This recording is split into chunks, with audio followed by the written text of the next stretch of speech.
Good evening and welcome once again to Sunday Evening Theater. Tonight we have a discussion of UFOs. Here's our narrator, Dan Sims, reporter for the United States Press International. Thank you.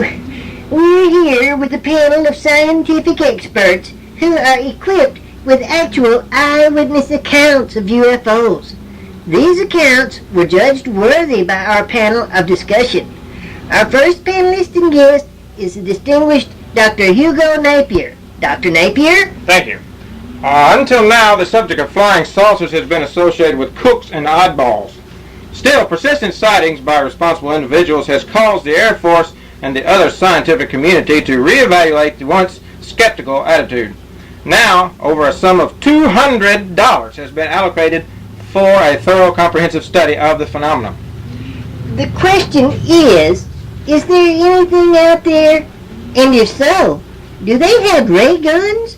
Our next panelist is Miss Julia Dortch, librarian for the Library of Congress. Experts agree that any glowing cigar-shaped object capable of rising 12,000 miles per second would require maintenance and spark plugs only available on Pluto. Dr. Napier? My colleague Leon Specimen postulates that a civilization from outer space obviously is more advanced than ours by at least 15 minutes. This gives them a great advantage over us, plus the fact that they never are late for appointments. Miss Dortch? In 1951, a dark cloud formation clung to the skies of northern England for a complete weekend. Everyone thought it was the end of the world. Of course, when the clouds dissipated, everyone was greatly disappointed, since they would have to go back to work on the following Monday. Dr. Napier again? The composer Mozart relayed this account. I was crossing a meadow. I glanced upward and saw several red balls of fire soar across the sky. They descended at a great speed and began chasing me. I ran, but since I'm a genius, it's very hard to run. I turned to them and screamed hi-si as loud as I could, and they sped away frightened. I later told my friend Beethoven, but my words were wasted. I forgot he was deaf, and he smiled and nodded and said, right. Miss Deutsch? Most UFOs are easily explained. Some are weather balloons, some are meteorites, satellites, and even once a man named Louis Mandel who blew off the roof of the World Trade Center. I know. One explained account is from a man named Dewey McKeeson. On June 5th, 1955, after a party, I was driving along the road at 2 a.m. and saw a long red cigar-shaped object that seemed to be following my car. I turned several times, and it stayed with me. I started sweating and let out a terrible scream. I awoke in a hospital miraculously unharmed. Explanation. Upon investigation, the cigar-shaped object turned out to be Dewey's own nose. He could not lose it since it was attached to his face. General Thomas Downing of Andrews Air Force Base recalls his UFO sighting. I was alone in my backyard. Suddenly, a large silver saucer appeared before me. It made several seemingly impossible twists and turns in midair. Then it vanished. Explanation. Investigators became suspicious when General Downing could not discuss the incident without giggling. He later admitted having just left the theater where War of the Worlds had been shown. I got a big kick out of that movie, Downing said. Ironically, Downing reported another sighting later that year. However, it was learned that Downing, too, had become fixated on Dewey McKeeson's nose. The general was quoted, Well, I guess I blew that one. Another report comes in from I.M. Alexander of Athens, Georgia.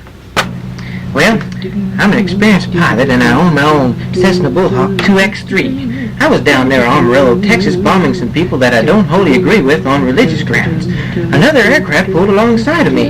It emitted a beam of green light that caused my plane to drop 11,000 feet in 2 seconds. I called for help on my radio, but could not pick up anything but Amos and Andy program. I was forced to land on a turnpike. I continued the trip on ground until I broke my wings going through a toll booth. This really did happen to me. Austin man tells of this sighting. I was walking with my wife on the beach. My wife was slightly overweight. In fact, I was pulling her on a dolly at the time. I looked up and saw a purple saucer that seemed to be dropping real quick like. What's that, honey? I dropped my dolly when it beckoned to me to call my answering service. I went home and there received a message from my brother Philip, telling me to forward all his mail to Mars of all places. I never saw him again. My wife suffered a breakdown and can no longer carry on any kind of conversation without the use of a hand puppet. One of the strangest accounts comes from Tom Fellows of St. Louis. I was lying in bed, but I couldn't sleep because of some fried chicken in the icebox that I felt entitled to. I waited until my wife dropped off, and then I slipped into the kitchen. I remember looking at the clock. It was exactly 4:15. I'm certain of this because our clock in the kitchen has not worked in 21 years, and it's always that time. Our dog Junior was acting very funny in the corner. He was standing on his hind legs singing, "I'm a girl." He hardly ever sings that song. The room then turned bright orange.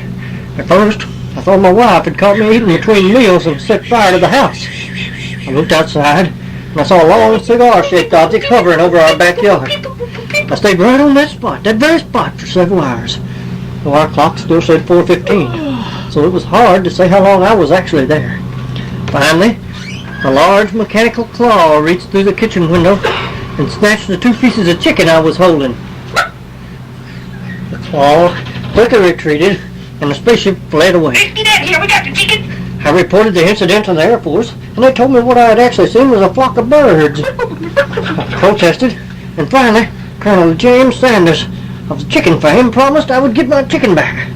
As strange as it seems, Chicken back to him. to this day, only 1 piece of my chicken has been returned.